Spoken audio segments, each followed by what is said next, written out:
तहरीक इंसाफ के लिए आज की रात चांद रात तस्वर की जाएगी और कल ईद है। वो इस तरह के आज दो केसेस के अंदर इमरान खान साहब एक में बरी हो गए, एक में ज़मानत हो गई। लॉन्ग मार्च में तोड़ फोड़ सरकारी अमला को नुकसान पहुँचाने के दो मुकदमात में वो बरी हुए और 190 मिलियन पाउंड स्कैंडल केस में इस्लामाबाद हाई कोर्ट ने इमरान खान साहब की ज़मानत मंजूर कर ली। ये तो हो गई भाई चांद रात तहरीक इंसाफ की। अब जो कल ईद होने लगी है वो भी ईद बहुत बड़ी है, क्योंकि कोई 9 माह बाद तहरीक इंसाफ के मतवाले और ऑब्वियसली हम भी, अगर सब कुछ सही रहा तो वीडियो लिंक पे इमरान खान साहब जो है वो आएंगे। सुप्रीम कोर्ट ऑफ पाकिस्तान ने जो है वो ये डिसीजन दिया है कि नैब तरामीम में, क्योंकि इमरान खान साहब पिटिशनर हैं, पार्टी हैं, तो उनको अनहर्ड नहीं सुना जाएगा। और अतर बिस्मिल्लाह साहब के इस डायरेक्शन के ऊपर पूरे कोर्ट ने लब्बैक कहा। और अब कल वीडियो लिंक पे पहली दफ़ा इमरान खान आएंगे और वीडियो लिंक से मुराद ये कि पहली दफ़ा उनके चाहने वाले जो हैं उनको देखें। कल ये नहीं पता सुप्रीम कोर्ट का क्या आलम होगा, क्योंकि सुप्रीम कोर्ट, वैसे तो सुप्रीम कोर्ट का जो वीडियो लिंक है जो सोशल मीडिया पे आता है, यूट्यूब चैनल, उस पर वो बराह रास्त भी गालिबन हेयरिंग आएगी, लेकिन लोग भी शायद वहाँ पे काफ़ी कसीर तादाद में मौजूद हों। आज दो प्रेस कॉन्फ्रेंसेस हुई जिससे तासुर उभरा कि जजेस एक जगह पे खड़े हुए और दूसरा पॉइंट ऑफ व्यू दूसरी जगह पे खड़ा हुआ है। जजेस जो हैं वो कह रहे हैं कि हमारे मामलात में मुदाखलत हो रही है, जिसमें रिसेंटली बाबर सत्तार साहब का जो लेटर है वो वजह डिस्कशन बना रहा। उस पर कल अटॉर्नी जनरल और वज़ीर कानून ने प्रेस कॉन्फ्रेंस करके उसको न्यूलीफाई करने की कोशिश भी की कि जी हमने तो सिर्फ उनसे ये बात की थी कि ऑडियो लीक केस के अंदर क्योंकि सर्वेलेंस और सिक्योरिटी का मामला है तो उसको इन कैमरा सेशन कर लें। लेकिन आज फैसल वाउडा और तलाल चौधरी साहब ने जो है वो खुला कर जो है वो दो जजेस को ख़ास तौर पर टारगेट किया और उनके लिए भी उस एहतसाब का मुतालबा किया जो आम MNA आम शहरी के लिए दिया जाता है। तो इससे पता ये चल रहा है कि दो दिशाओं में से पाकिस्तान खड़ा हुआ है। एक तरफ जजेस खड़े हुए हैं, उनका एक बयानिया है, वो अपने एक क्लेम कर रहे हैं, मुदाखलत हो रही है। दूसरी तरफ फैसल वाउडा है, हुकूमत है जो समझती है कि मुदाखलत नहीं हो रही बल्कि जजेस को अपनी पोजीशन वाज़ह करनी चाहिए कुछ इश्यूज़ के ऊपर। इनमें सबसे अहम जो है बाबर सत्तार साहब का मामला है, जिसमें फैसल वाउडा साहब की आज की प्रेस कॉन्फ्रेंस थी और वो ये फरमा रहे थे कि 15 दिन से उन्होंने एक लेटर लिखा हुआ है और उस 15 दिन से लेटर में वो जानना चाह रहे हैं कि जो क्लेम किया गया इस्लामाबाद हाई कोर्ट की तरफ से ऑफिशियल एलामिये में कि बाबर सत्तार साहब ने अपनी अमरीकी शहरियत के मुतल्लिक जज बनने से पहले इस्लामाबाद हाई कोर्ट के उस वक्त चीफ जस्टिस जनाब अतर बिस्मिल्लाह को बता दिया था, उसका इन राइटिंग में शब्द हमको नहीं मिला। ज़रा सुन लें, इससे आपको अंदाज़ा होगा कि पाकिस्तान में इस वक्त कानून अदल जो है वो भी कंट्रोवर्शियल है। फैसल वाउडा को सुन लेते हैं।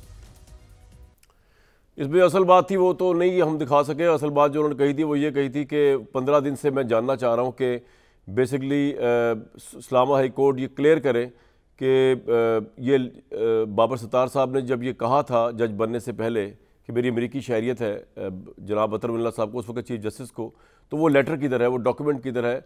और उसमें ये भी कहा फैसल वाउडा साहब ने कि उनको गुमान है, गुमान की गर्दाने करके उन्होंने कहा, जो हम आपको नहीं दिखा सके, लेकिन उन्होंने ये कहा कि गुमान की गर्दाने करके उन्होंने ये बात कही कि अतर बिस्मिल्लाह साहब एक बड़े ज़बरदस्त जज हैं और वो मेरिट के ख़िलाफ़ फैसला नहीं करते, तो उनको भी इस मामले में जो है वो पोजीशन क्लियर करनी चाहिए। इन सो मैनी वर्ड्स उन्होंने ये कहा। और अगर उनको वर्बल बताया था बाबर सत्तार साहब ने तो उसकी डॉक्यूमेंटेशन होनी चाहिए थी, जो कि बहुत ज़रूरी थी। इन तमाम चीज़ों में बात करेंगे और दूसरी चीज़ों में बात करेंगे, ख़ासतौर पर कल की जो हेयरिंग होने लगी इमरान खान साहब की, उसका क्या इम्पैक्ट होगा पाकिस्तान में। एक अनयूजुअल वाक़या होने लगा 8-9 महीने बाद। वेलकम बैक जी। अहमद अवैस साहब, खुर्रम तस्कीर खान साहब, आमिर अली असलान साहब हमारे साथ मौजूद है। अवैस साहब, मैंने सवाल ये किया था कि वाउडा साहब ने आज सवाल उठाया कि 15 दिन से इस्लामाबाद हाई कोर्ट ने नहीं बताया कि बाबर सत्तार साहब ने कब बताया था अतर बिस्मिल्लाह साहब को कि वो अमरीकी शहरी हैं। तो ये सवाल क्या पूछना गलत है एक इस वक्त के जज बाबर सत्तार साहब से? और आपके ख्याल में क्यों इस्लामाबाद हाई कोर्ट 15 दिन में जवाब नहीं दे पा रहे एक सेनेटर का सवाल का? मेरा ख्याल में देखिए, पहली बात तो यह है कि बाबर सत्तार ने तो कभी भी ये नहीं कहा कि वो अमेरिकन शहरी है। तो एक दफ़ा ये बात हुई थी कि वो जब ट्रैवल कर रहे थे तो वो जब अमेरिका में, तो वो ग्रीन कार्ड की बात हुई थी। ग्रीन कार्ड होल्डर जो होता है वो शहरियत तो नहीं होती, ये तो एक परमिशन होती है कि वहाँ पे अगर कोई पढ़ रहा है तो उसके साथ काम भी कर रहा है तो उसको ग्रीन कार्ड के बारे में बताया था अतर बिस्मिल्लाह साहब को। वैसा ये उनके इलामिये में आया था, तो वो पूछा जा रहा है कि वो उसका डॉक्यूमेंटेशन किधर है, जज बनने से पहले बताया था अगर। देखिए मेरी बात सुनिए सर। इस बात के पूछने का वाडा साहब को किसने ये अथॉरिटी दी कि उनसे पूछे? ये आप सोचिए तो सही तरह। ये वो एक हाई कोर्ट के जज हैं, उनका एक किसी ज़ाब्ते कानून के तहत और वो जज बने में ओथ लिया हुआ है उन्होंने, और आर्टिकल 209 कॉन्स्टिट्यूशन जो है उसने आपको हर शख्स को, हर पाकिस्तानी को, हर शख्स को ये राइट दिया है कि अगर वो किसी जज के ख़िलाफ़ मिसकंडक्ट का केस उसके दानिश में अगर वो बन रहा है तो वो रेफरेंस बना के सुप्रीम जुडिशल काउंसिल को भेज दे। वो उनको वहाँ सारी बात खुल के सामने आएगी और करने और कोई छुपा भी नहीं सकेगा। तो ये तो तरीकाकार गलत है कि आप जज को आप पब्लिकली बैठ के आप उसको तमाशा बनाओ इसको। अच्छा, इसका मतलब है कि लोगों की नज़रों में उसकी जी। कोई भी जज हो, मैं किसी जज की बात कर रहा हूँ, उसकी हैसियत ख़त्म हो जाएगी, इज़्ज़त क्या रहेगी? कल कौन उसको एक इज़्ज़त की नज़र से देखेगा और उसकी कानून की उसकी जो ऑर्डर की जो है वो उसको माना जाएगा? सर ये बात बड़े गलत अंदाज में वाडा साहब जो ऐसे लग रहे थे कि किसी के स्पोक्समैन बन के वो बात कर रहे हैं। अच्छा अवैस साहब, लेकिन अगर आपको, मुझे या आम पार्लियामेंटेरियन को जो है उसके ऊपर सवाल मीडिया भी उठा सकता है, आम लोग भी उठा सकते हैं, जज पे सवाल भी नहीं उठ सकता, क्योंकि देखे ना सवाल उठेगा तो शायद रेफरेंस तक बात जाएगी किसी भी जज के मुतालिक ना, सवाल उठाने में क्या हर्ज है? नहीं जी, सवाल देखिए ना, आप पब्लिक डिबेट में नहीं जज को ला सकते हैं, इसलिए जज के मुतालिक पार्लियामेंट के अंदर भी आप उसको डिस्कस नहीं कर सकते हैं कोई, इस वजह से कि एक आपने उसको एक ऐसी हैसियत में रखा हुआ है कि दुनिया के तमाम मामलात के फैसले कर रहे हैं उसने, पार्लियामेंट से लेके इंडिविजुअल के फैसले जो हैं वो कर रहे हैं, छोटे बड़े हर, तो उसको जब उस अथॉरिटेटिव पोजीशन में और उसको एक इज़्ज़त की हैसियत में और वो गॉडली ड्यूटी जो परफॉर्म कर रहा है वहाँ पे उससे उसको रेलीगेट करेंगे जिस वक्त, तो फिर फिर तो वो कहीं कभी नहीं रहेगा। राइट, इसी वजह से ये सब कुछ किया गया, इसी वजह से एक अलग एक जी बिल्कुल ठीक है सर, आपका ये पॉइंट आ गया, काउंसिल को बनाया गया, आपका ये पॉइंट आ गया। खुर्रम दस्तगीर साहब, तलाल चौधरी साहब ने भी इसी तरह की एक प्रेस कॉन्फ्रेंस में आज की, थोड़ा मैं सुनवाया तो क्या कहा, उसके बाद आप जवाब दीजिएगा कि क्या ये आपके यहाँ पर प्रेस कॉन्फ्रेंसेस हो रही हैं, और अगर गवर्नमेंट आर्टिकल 69 की वायलेशन कर रही है जिसके अंदर आप स्कैंडलाइज नहीं कर सकते जज को, सुनवा दें जरा तलाल चौधरी साहब को। दस्तगीर साहब, ऐसा लग रहा है कि आपकी हुकूमत जो है वो पार्लियामेंट को खड़ा कर दिया उसे जजों के मुकाबले में।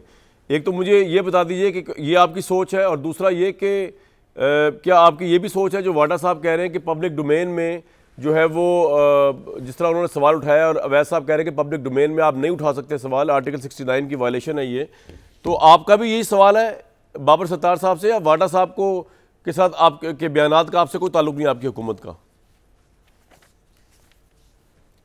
जी, जब अदलिया पाकिस्तान की हाकमियत और इक़्तिदार में पूरी तरह एक प्लेयर बनेगी, एक हिस्सेदार बनेगी, तो फिर उनको स्क्रूटनी का सामना करना पड़ेगा। जब अदलिया अपने फैसले उल्टा कर 2022 में पंजाब की हुकूमत उल्टा देगी तो फिर उनको स्क्रूटनी का सामना करना पड़ेगा। और ये एक फैसला नहीं है, जिस तरह अभी तलाल चौधरी साहब का जिक्र किया, जो कंटेम्प्ट ऑफ कोर्ट का बयार उन पर, निहाल हाशमी पर और दानियाल अजीज पर लगाया गया था, अगर वो दूसरी जमात के लोगों पर लगाया जाता तो वहां तो दर्जनों लोग डिस्क्वालीफाई, पर ऐसा नहीं हुआ। और अब हम ये देख रहे हैं कि अगर अदलिया के खतूत जो हैं वो जब पब्लिक होंगे तो फिर स्क्रूटनी तो होगी ना। तो अगर ये किसी का ये ख्याल है कि जी हम जो मीडिया खेलेंगे भी, हम अपने खत लीक भी करेंगे, मीडिया आपके ख्याल में कौन खेल रहा है सर यहाँ पर इतने सेंसिटिव मामला? जी, अदलिया खेल रही है ना। उनके खतूत, देखिए हम तो पहले ही मीडिया के सामने खड़े हैं ना जी, हम तो सियासतदान तो जो मुंतखब लोग हैं या जो सियासी, लेकिन अवैस साहब कह रहे हैं कि आप जजों को आम सियासतदानों की तरह इस तरह पब्लिक डोमेन का हिस्सा नहीं बना सकते, स्कैंडलाइज नहीं कर सकते। You don't agree to that? जी, मैं बिल्कुल एग्री करता हूं, लेकिन इसकी जो सबसे भयानक वायलेशन इनकी अपनी जमात ने उस वक्त की जब उन्होंने काजी फाइज ईसा और उनके खानदान का पूरा कंडक्ट जो है उसको स्कैंडलाइज किया, और एक प्रेस कॉन्फ्रेंस के जरिए नहीं किया, मुख्तलिफ हुकूमती ओहदेदारों ने प्रेस कॉन्फ्रेंसें की, और वो पूरा जो कॉन्टेक्ट था जो बिलाखिर झूठा साबित हुआ, लेकिन उसके लिए फिर बहुत ही गैर मामूली कदम उठाना पड़ा जस्टिस काजी फायद ईसा को कि उन्होंने खुर्रम साहब, खुद एक्चुअली अपना इमरान खान केस साहब के या किसी के भी गलत इकदाम जो है उनको तो हम यहाँ पे दलील की सूरत में कोई भी पेश नहीं कर सकता, मतलब वैसा भी नहीं कर सकते, करेंगे तो मैं उनको फिर काउंटर कुछ आर्गूमेंट्स दूंगा महज़ब तरीके से ऑब्वियसली। तो इस तरह आप तो बिल्कुल नहीं पेश कर सकते अपने डिफेंस के अंदर। मुझे अपना पॉइंट ऑफ व्यू बताए ना कि आपका भी यही मुतालबा है जो वाडा साहब का मुतालबा है कि जी बाबर सत्तार साहब बताएं या इस्लामाबाद हाई कोर्ट बताए कि बाबर सत्तार साहब ने कब अतर मिल्ला साहब को बताया था अपने ग्रीन कार्ड के बारे में। और ये मैं पढ़ के सुना दूं, ये जो इलामिया आया था जो सारा वजह बना इस्लामाबाद हाई कोर्ट का, उसमें था कि prior to justice Sattar's elevation as the जज of Islamabad high court he had reported to chief justice Islamabad high court that he was a Pakistani national and had a green card that allowed him to travel to the US without a visa. जी जनाब खुर्रम साहब। जी मैं देखिए ये बात बहुत अच्छी है। जहां आर्टिकल 69 है वहां आर्टिकल 76 भी है जो कहता है कि पार्लियामान की किसी गुफ्तगू को किसी अदालत में चैलेंज नहीं किया जा सकता, लेकिन अदलिया इसको रोंद कर आगे बढ़ चुकी है इस आर्टिकल। इशू यही है कि अगर, और वाडा साहब से मेरा कम ही जो है वो नुक्ता मिलता है, लेकिन अगर वो शफाफियत क्लेम कर रहे हैं, वो ये कहते हैं कि भाई मामला शफाफ होना चाहिए, तो फिर शफाफ होना चाहिए।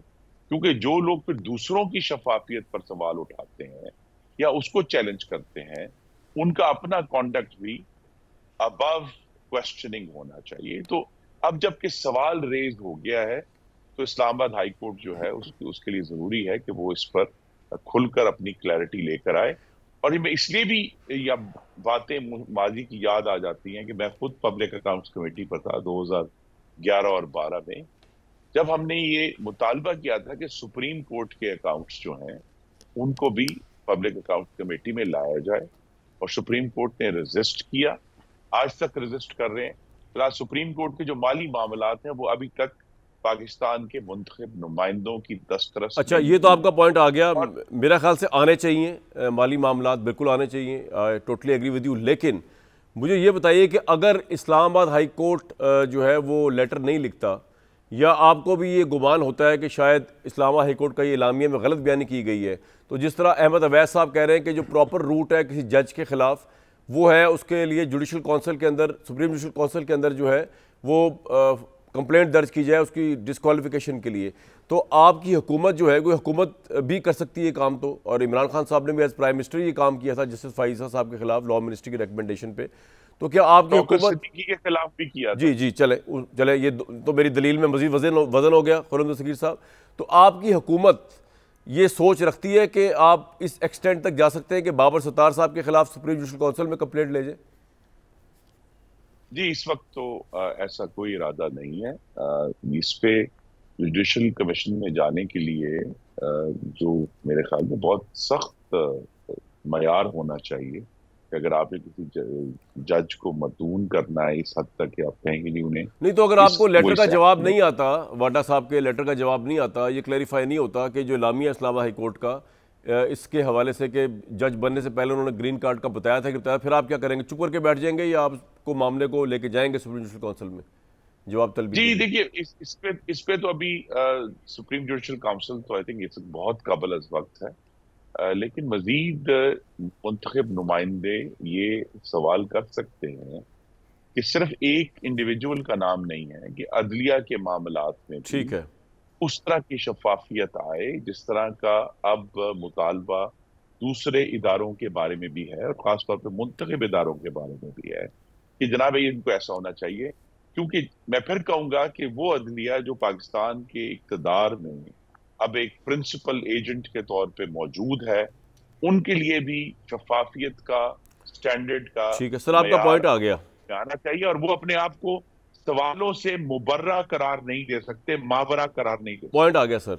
आमिर इलियास राना साहब, आज आपका जिक्र खैर भी हुआ प्रेस कॉन्फ्रेंस, वाडा साहब ने आपको उस्ताद तस्लीम किया अपना, वो जिस हवाले से किया था वो आगे उनकी वो जो आ रही है वीडियो लिंक इमरान साहब की उस पर बात करेंगे। लेकिन सर थोड़ा बताइए कि एक तरफ पॉइंट ऑफ व्यू है हुकूमत का, वो कह रहे हैं कि अदलिया मीडिया खेल रही है, अपने आप को मुबर्रा समझती है हर तरह के एहतसाब से, हर तरह के सवालात से। दूसरा अहमद अवैस साहब का पॉइंट ऑफ व्यू है, या पाकिस्तान तहरीक इंसाफ का या अवैस साहब का पॉइंट ऑफ व्यू है, वो ये कह रहे हैं कि जज को, बाबर सत्तार साहब को इस तरह आप स्कैंडलाइज नहीं कर सकते, पब्लिक डोमेन का हिस्सा नहीं बना सकते डिबेट का? What's your take sir?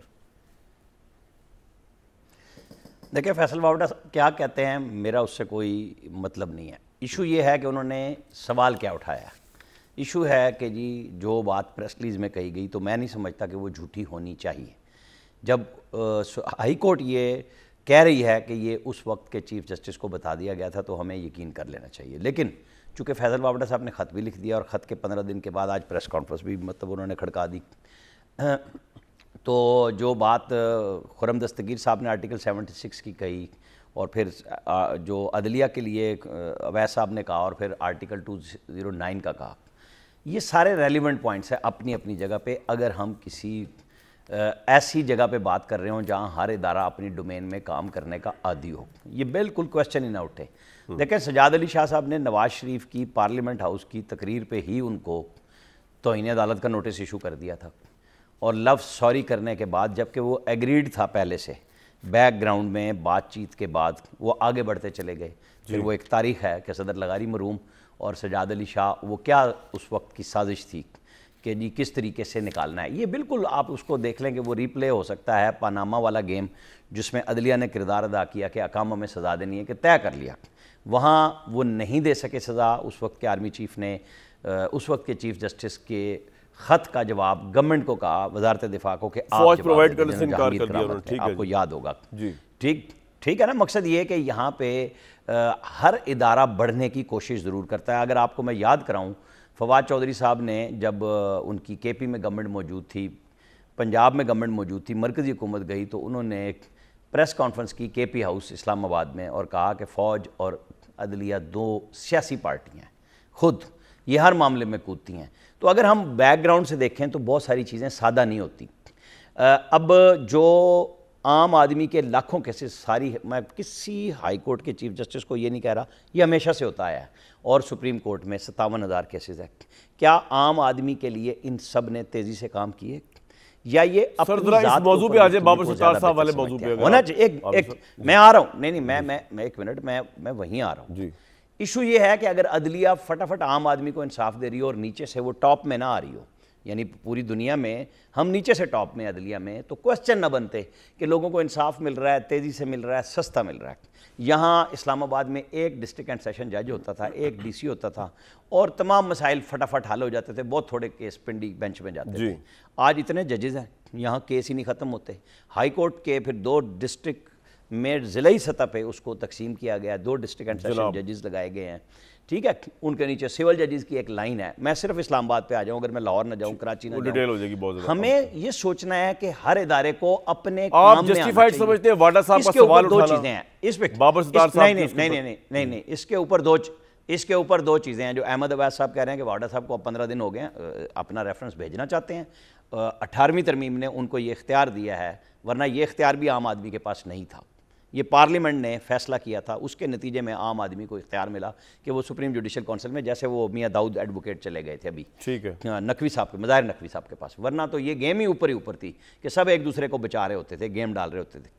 तीसरी ये है कि फौरी तौर पर जिस तरह तौहीन अदालत के लिए 2 बेंच बने हुए हैं, फैसल बावड़ा साहब को भी तौहीन अदालत का नोटिस दे दें कि आप ये क्या काम कर रहे हैं और बुला लें, क्योंकि सुप्रीम कोर्ट में ये बात हुई है कि भैया आप अपना इख्तियार इस्तेमाल करें। चलें, आम आदमी के लिए नहीं हो रहा तो ख़ास आदमियों के लिए कर लें।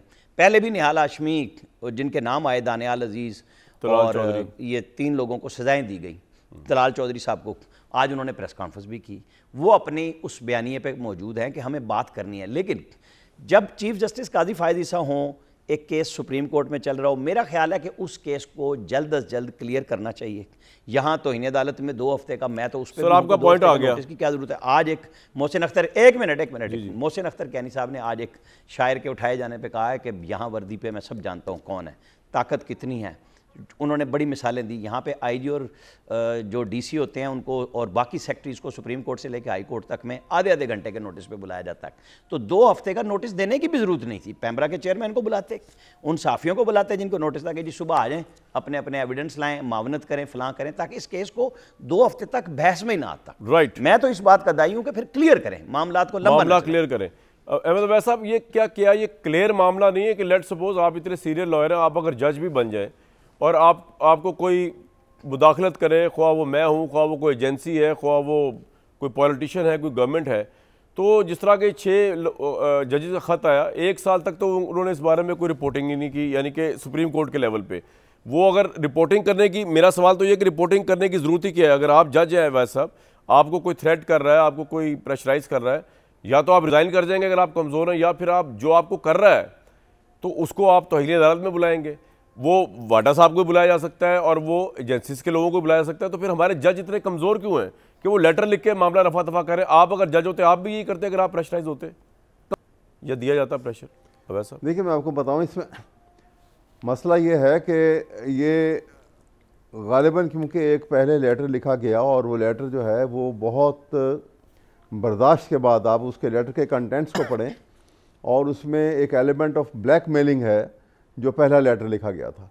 उसके बाद दोबारा से अब ये जो इन्होंने ये बात की है कि ये उनके ऊपर भी प्रेशराइज़ किया गया और उनको कहा गया कि ये जो के मैटर था जिसमें ऑडियो लीक्स का, टेप्स का, तो ऑडियो लीक का, इसको इससे आप अलग हो जाएं। तो ये जज को ये इस किस्म की बात कन्वे करना डायरेक्टली और इनडायरेक्टली ये डायरेक्ट कंटेम्प्ट ऑफ कोर्ट है। आर्टिकल 204। मेरा सवाल ये है कि जज ने कंटेम्प्ट ऑफ कोर्ट में उस बंदे को क्यों नहीं बुलाया जो उनको इस तरह हरास कर रहा है? सवाल ये है कि मामलात जो है ना, देखिए मसला ये है कि क्योंकि एक बात चली हुई है ना, उन्होंने उसी में आगे ये बताया है कि ये मसला जो है ये दोबारा से ये बात हो रही है, बजाय इसके कि बात जो है वो संभल जाए उसमें। नहीं वैसा मैं ये कह रहा हूँ कि आप बीइंग अ जज अगर होते तो आप भी सिर्फ लेटर लिखते 1 साल बाद, या आप कंटेम्प्ट में उस बंदे को बुलाते जो आपको थ्रेट कर रहा है? इस पे छोटी सी बात मैंने भी करनी है। मैं तो कंटेम्प्ट में जरूर बुलाता। तो बाकी जज आप जितने बहादुर क्यों नहीं है? जरूर कहता कि हर जज इतना तो नहीं हो सकता ना, बहुत सारे। सर फिर जजशिप छोड़ देना सर अवैध साहब। देखें, मैं इंसाफ के लिए अगर नहीं जजशिप ना छोड़ दें। देखिए बात सुनिए, नहीं सवाल ये है कि देखिए बात सुनिए, यहाँ पे आप मवाजना इस एतबार से करें कि अगर आप इस मामले को इस तरह छोड़ देंगे और एजेंसियों के लोग अगर दंदनाते फिरेंगे, इसी तरह से प्रेशराइज करते रहेंगे वो जज, और उसको उस जज के जो है ना नोटिस इशू करने का कोई खातिर का असर भी नहीं होगा। फिर देखो ना, बात तो यह है कि वो उसकी अथॉरिटी कहाँ तक एक्सरसाइज हो रही है। यहाँ पे सुप्रीम कोर्ट में केस पड़ा हुआ था जिस वक्त, कॉन्स्टिट्यूशन कह रहा था कि 90 डेज के अंदर इंतखाब कराओ, इस्टेब्लिशमेंट नहीं चाह रही थी। क्या तमाशा लगाया हुआ था सुप्रीम कोर्ट में, आपने देखा था, और कुछ भी नहीं कर सके। ये कमजोरी है मेरे नजदीक जुडिशरी सर चले ये, लेकिन सवाल ये है कि जब ये मामला इस हद तक आ जाएंगे तो इसको ये सर मैं एक ब्रेक ले रहा हूँ। गवर्नमेंट भी जरा इसमें बताएगी क्या इनके अंडर भी मुदाखलत हो, लेकिन बड़ा भयानक बयान है ये वैसा आपका कि मैं एक आम सिटीजन हूँ, मुझे अगर मैं आज़ादी से बात कर ही नहीं सकता अगर मुझे ये पता हो कि मेरी जो आला जुडिशरी है उसमें जजेस जो है, कुछ जजेस जो है वो they are not up to the mark, और ना वो तौहीन अदालत का नोटिस सर्व करने की जरूरत रखते हैं कुछ लोगों को, ना वो इंसाफ दे सकते। फिर मेरी प्रोटेक्शन कौन करेगा? जज आम मुझ जैसा बंदा अगर थ्रेटन फील कर जाए या प्रेशर फील कर जाए वो और बात है। मेरे पास तो इंसाफ लेने कोई नहीं आ रहा। एक जज के पास तो लोग इंसाफ के लिए आ रहे हैं। ज़िंदगी मौत का मामला है, इज्जत व आबरू का मामला है जो उसने डिसाइड करना है, वो तो काजी उल कज़ात है भाई। वो अगर आप जैसा नहीं है, आप खुद भी मान रहे हैं, आपने कहा कि मैं तो जो है तौहीन अदालत सर्व करता, तो आप मान रहे हैं कि जिन जजों ने नहीं सर्व किया उन्होंने गलत काम किया, उन्होंने एज जज अपने मैंडेट्स को समझा ही नहीं। तो वो जब अपने राइट्स के लिए जो है वो तौहीन अदालत सर्व नहीं कर रहे, दूसरों के लिए क्या करेंगे? ये इसके ऊपर मैं ज़रूर आपसे जानने की कोशिश करूँगा रहनुमाई, और हुकूमत से पूछते हैं बाकी मामला के बारे में। कल इमरान साहब भी आ रहे हैं। खुरम साहब ज़रा वक्त की किल्लत है, पहले छोटा सा जवाब दीजिएगा इसके ऊपर, उसके बाद एक और सवाल तफसीली पूछ रहे हैं कि एक दौर था कि आप कहा करते थे कि इमरान खान के दौर में आप मुदाखलत जो हो रही है वो आपके खिलाफ हो रही है। अब एक दौर है कि अवैध साहब कह रहे हैं कि मुदाखलत हो रही है जो उनके खिलाफ हो रही है। आपका दौर है, आपकी हुकूमत है, आप एग्री करेंगे मुदाखलत हो रही है? मुख्तसर जवाब दीजिएगा, फिर मैं अगले सवाल की तरफ जाऊँगा। जी, ये नहीं हो सकता जब ये अवैध साहब का करते, जब तक हमारे खिलाफ फैसले आ रहे थे तो उस वक्त कानून की हुक्मरानी है। तो आज जब इनके खिलाफ फैसले आ रहे हैं तो कानून की हुक्मरानी नहीं है।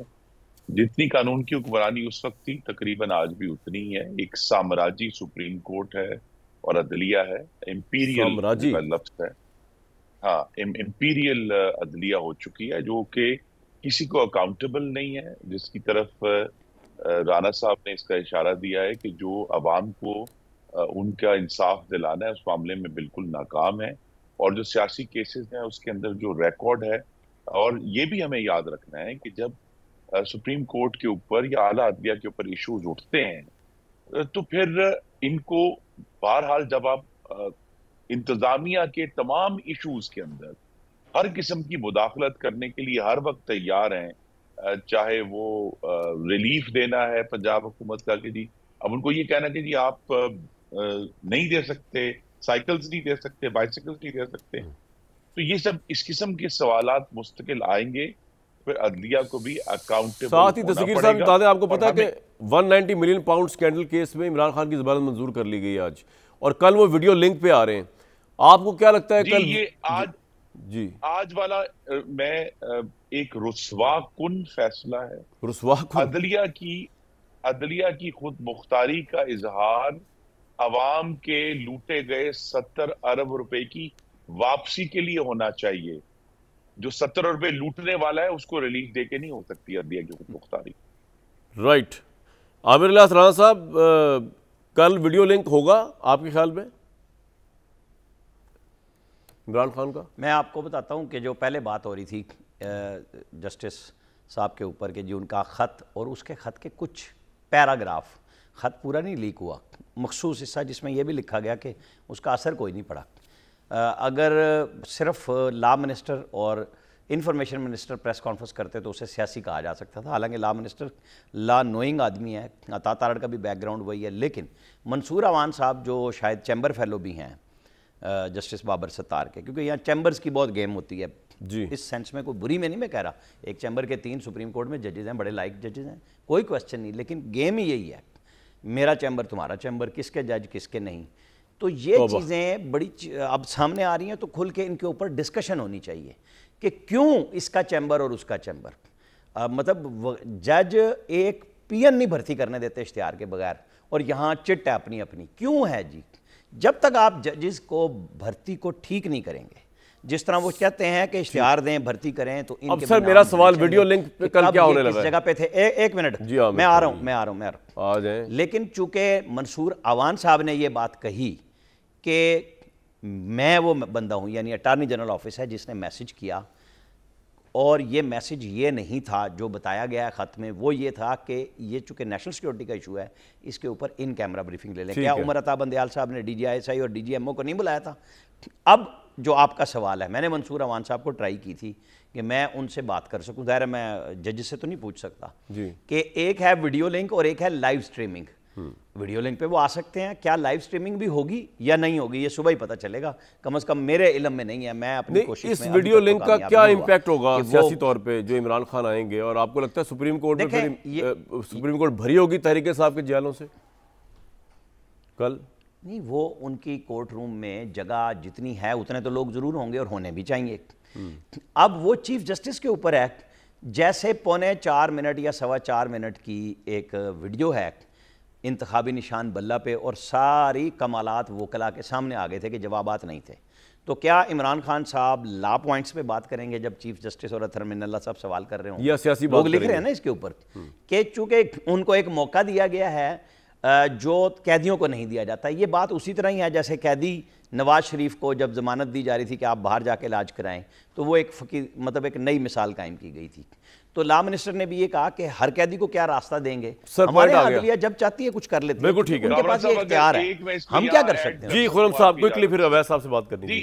मैं सिर्फ ये कहना कि जो मैंने इंपीरियल सुप्रीम कोर्ट का लफ्ज इस्तेमाल किया है, ये इस वक्त सुप्रीम कोर्ट के सेकंड सीनियर मोस्ट सीनियर जज ने अपने एक इख्तलाफी नोट में इस्तेमाल किया था। बिल्कुल ठीक है जी। और एक और जो सुप्रीम कोर्ट के जज मौजूद हैं, उन्होंने अपने इख्तलाफी नोट में इन जजेस को आप अगर ये ना भी कहते ना, करार दिया, अगर आप पे तौहीन अदालत लग गई तो आप यही रेफर कर दीजिएगा कि इख्तलाफी नोट में जज ने कहा था मेरा कसूर कोई नहीं है। मैंने इसलिए क्लैरिटी दे दी नहीं फिर भी अगर लग गई कोई बात नहीं। एक और जज साहब ने ये कहा था कि पॉलिटिशियंस, सर पॉइंट आ गया, अगर आपको याद हो। बिल्कुल ठीक है सर, बिल्कुल ठीक है। अच्छा अवैध साहब, रुस्वाकुन फैसला है एक 90 मिलियन पाउंड केस का, उस पर जरूर बात कीजिए। कल का जरा पहले यहाँ स्टार्ट करें कि ये जो वीडियो लिंक होने जा रहा है इसमें इमरान खान साहब सियासी महाज तो नहीं खोल लेंगे? आपको जितना पता है इमरान साहब का। नहीं, मेरा नहीं ख्याल वहाँ पे सियासी बात तो नहीं होगी, ना सुप्रीम कोर्ट उनको उसको सियासी बात जो है वहाँ पे ओपन करने देंगे। इसे it should be relevant to the amendment जो अपील है उनकी, नैब के अमेंडमेंट एक्ट जो बना है उसको चैलेंज किया हुआ है, उससे रेलेवेंट कोई बात हो सकती है जो वही वो करेंगे, और वो सवाल जवाब में भी हो सकती है कि जजेस कोई सवाल करेंगे और उनसे जवाब लेंगे, तो वो जवाब जो है वो पब्लिक डिबेट की शक्ल में भी नहीं हो सकता और पब्लिक को एड्रेस करने की शक्ल में भी नहीं हो सकता, क्योंकि लिमिटेशन होती है ना सुप्रीम कोर्ट में बात। लेकिन इमरान खान तो अनलिमिटेड है ना, मैं इसलिए बात करनी था कि वो तो, और आप एग्री करते हैं सर के जी कि ये इंपीरियल कोर्ट और रुस्वाकुन फैसलों की बात हो रही है, तो ये हुकूमत और जुडिशरी में तो बड़ी इस वक्त ठनी हुई है वैसा, जिस तरह एक ज़माने में आपने महाज लिया हुआ था गाजी फैसला के ऊपर जी। देखिए ना जी, सवाल ये है कि अब ये हर बड़े हम मायोपिक वे में है ना, ये आप शॉर्ट साइटेडनेस में आप हालात को देखें कि ये चीज़ हो गई है, अच्छी हो गई है तो हम उसकी तारीफ़ कर दें, बुरी हो गई है तो उसके ऊपर तनकीद कर दें। बात यह है कि ये सारी बातों को छोड़ के मैं तो एक तरफ और जाता हूँ और अक्सर आपके सामने ये बात करता हूँ कि हमें सबसे ज़्यादा ज़रूरत है इस वक्त तमाम पॉलिटिकल लीडर्स को, पॉलिटिकल पार्टीज़ को, वर्कर्स को, और हर वॉक ऑफ लाइफ में, चाहे वो फोर्सेस हैं या सिविल ब्यूरोक्रेसी है, कि पाकिस्तान के अंदर जब तक हर कोई आयन को मुकद्दम नहीं समझेगा। बिल्कुल सर, आपका पॉइंट आ गया, बिल्कुल सर पॉइंट आ गया। खुरम साहब, ब्रेक से पहले वक्त कम है तो मुझे बताइएगा कि अंसार अब्बाई साहब ने कहा है कि 9 मई पर सरकारी रिपोर्ट जो आई है निगरानों की, उसमें इमरान खान दीगर के खिलाफ इल्ज़ामात के हवाले से शवाहिद पेश नहीं किए गए। ये रुस्वाकुन रिपोर्ट नहीं है आपके ख्याल में? आपने बाकी बातें तो कह दी, और क्या आपका इस बारे में टेक है? इस वक्त फर्ज है जी कि जो मखलूत हुकूमत मौजूद है शहबाज शरीफ साहब की क़यादत में, वो इस रिपोर्ट को मजीद उसमें गहराई लेकर आए, उसमें शवाहिद लेकर आए, और ये जो पाकिस्तान की रियासत पर हमला था इसके लिए कानून साजी भी होनी। पॉइंट आपका आ गया, आपने बड़ी पॉइंट बात की कि पाकिस्तान पे हमला जो था, मुकम्मल करने दें कि 2 अल्फाज पाकिस्तान के कानून में अब आने चाहिए, एक इंसर्जेंसी और सेडिशियस कंस्पिरेसी, इस पर भी सजा होनी चाहिए। ब्रेक लूंगा जी इसके ऊपर मैं।